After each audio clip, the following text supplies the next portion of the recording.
Hi hello friends, welcome to our channel. இன்றைக்கி நம்ம பார்க்க போகிற ரெசிபி என்னென்னு பார்த்தீங்கன்னா மட்டன் குழம்பு தான். எப்படி பண்ணலான்றதை பார்க்கலாம் வாங்க.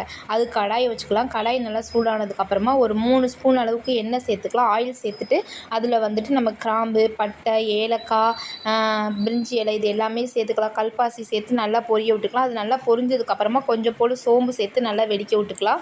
அதுவும் வெடித்ததுக்கப்புறமா நம்ம வந்து ஒரு கைப்பிடி அளவுக்கு நான் சின்ன வெங்காயம் உரித்து வச்சுருந்தேன்.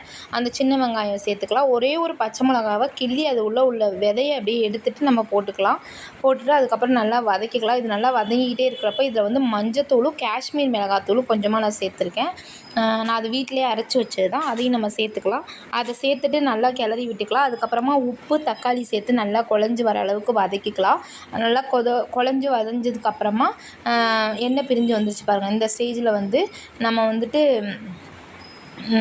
கொஞ்சமாக தயிர் சேர்த்து கிளறி விட்டுக்கலாம். அப்போ தான் அடி பிடிக்காமல் இருக்கும். அதுக்கப்புறம் வந்துட்டு நம்ம எடுத்து வச்ச கழுவி க்ளீன் பண்ணி வச்சுருக்க மட்டன் சேர்த்துக்கலாம்.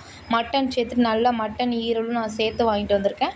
அதை நல்லா நம்ம கிளறி விட்டுக்கலாம். அந்த மசாலாஸ்லாம் கறியோடு நல்லா மிக்ஸ் ஆகிற மாதிரி கிளறி விட்டுட்டு குக்கருக்கு மாற்றிடலாம். குக்கருக்கு மாற்றிட்டு ஒரு 10 விசில் விட்டு எடுத்துக்கலாம். அப்போ தான் கறி நல்லா மலர்ந்து வெந்து வரும்.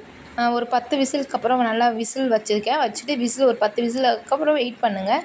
அதுக்கப்புறமா நல்ல விசில் வந்ததுக்கப்புறம் அந்த குக்கரை ஓப்பன் பண்ணிக்கலாம். ஓப்பன் பண்ணிட்டு நம்ம மறுபடியும் கடாய் வச்சுட்டு கொஞ்சம் தண்ணியாக இருக்க மாதிரி இருக்கும். அப்புறம் இதில் கொஞ்சம் தேங்காய் பேஸ்ட் வேறு ஊற்றணும். இப்போ நம்ம இந்த எண்ணெய்லாம் தெளிஞ்சு வந்திருக்கு பார்த்திங்களா. இதை வந்து நம்ம தாச்சிக்கு மாற்றிட்டு நல்லா ஒரு 5 நிமிஷத்துலேருந்து ஒரு 7 நிமிஷம் வரைக்கும் நம்ம கொதிக்க விட்டோம்னா நல்லாயிருக்கும். தேங்காய் பேஸ்ட்டு நான் வந்து ஒரு அரை மூடி தேங்காய், 7 முந்திரி போல் நான் அரைச்சி சேர்த்து வச்சுருக்கேன்.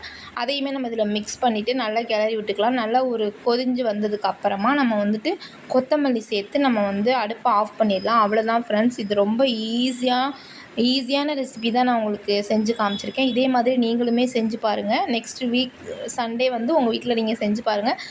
ரொம்ப டேஸ்டியாக இருக்கும். அண்டு குயிக்காகவும் பண்ணுறக்கூடிய ரெசிபி தான். தேங்க்யூ ஃபார் வாட்சிங். இந்த வீடியோ பிடிச்சிருந்தாலும் லைக் பண்ணுங்கள், ஷேர் பண்ணுங்கள், மறக்காமல் சப்ஸ்கிரைப் பண்ணுங்கள். தேங்க்யூ.